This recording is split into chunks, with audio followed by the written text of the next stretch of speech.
Welcome to the first video in a while, actually. It has been a while, but I'm hopefully back on football content. I know this one is based around Forest, but I'm going to go away from Forest, and all my Forest content is moving to a channel called Talking Forest. So go and follow that on all socials: TikTok, Instagram, Twitter, X, YouTube. I'm on everywhere.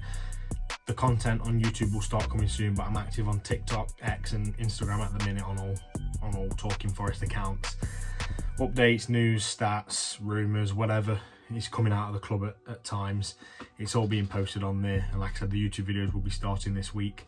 This channel is going to be just football in general, not just Forest anymore. But the first video of my comeback has to be about Forest.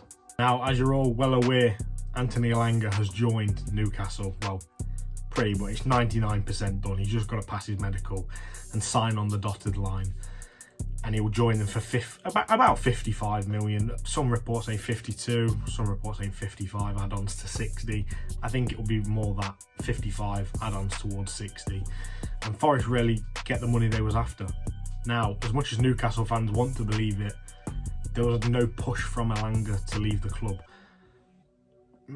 Multiple very respected journalists has now put it where Elanga was happy to stay at Forest, but the money Newcastle offered, Forest just found it too good to turn down. And what they can do with that money and reinvest it in the squad is make the squad better. Instead of just having one player, we could buy 2 or 3 real quality players for Europe with that money. But today's video is all about why I believe Anthony Elanga won't succeed at Newcastle, and I'm going to give you 2 reasons why. Now, before anyone says I'm being negative, I'm not. I really want him to succeed. I like the lad. He's a good person. He comes across as a good person. Quality footballer. I don't think he's cut out for the top level, but good player. And he was part of the first Forest squad in 30 years to get us back to Europe. Why would I not love him? And he was a very crucial part of that as well. And I'm holding nothing against him. He's going to go and earn more money, play Champions League football, and compete higher in the table than what Forest will. But the number one reason as to why Anthony Elanga won't succeed at Newcastle is, one, the price tag. Let's just call it 55 million. Everyone's reporting it as that. Could go up to 60, but I think it's going to be about 55 million. So is Anthony Elanga really worth 55 million? No. Forest signed him for 15. I get it in today's market with high value being put on players, especially in the Premier League, who's young, who's had a good season. It's going through the roof, but realistically, he's probably worth maximum 30-35 million. So Newcastle have well overpaid for him. And even though Elanga didn't turn around and say, hey, Newcastle, come and buy me for 55 million, this is what I'm worth, he's going to get valued at that. Every time he does something wrong, every time he does something bad, there's always going to be Newcastle fans, just like there is in every single club, that say, well, we paid 55 million for him, why isn't he doing this, this, this and this? But they're not realising he's not worth 55 million. It's just what Forest valued him at and what Newcastle had to pay. It's the exact same situation as what happened with Grealish at City, and there's numerous cases over the years where a club have valued a player through the roof, a new club paid it because they want him. He's not worth it, but they paid it because they wanted him in their team. They've come to them and they've not hit the ground running, or not played well, or been poor over their whole tenure at that club. And fans hold that against them. And the second reason why I think Elanga won't work, and I think this is the most crucial one, I just don't think he suits their style of play. Now, a lot of people, especially if you're a Newcastle fan or watch Newcastle a lot, you're going to say you play a kind of counter-attacking football. Obviously, people know about the story of Forest last 2 seasons. They've been the most counter-attacking team in Europe. Every time we get the ball, we pounce. We don't like to have the ball. We'd rather sit back, allow teams to play about, loosen up at the back, throw men forward, and then we counter. Newcastle play similar, but nowhere near as much and nowhere near as often as that style to what Forest play. And I've watched him for the last 2 years with my own eyes.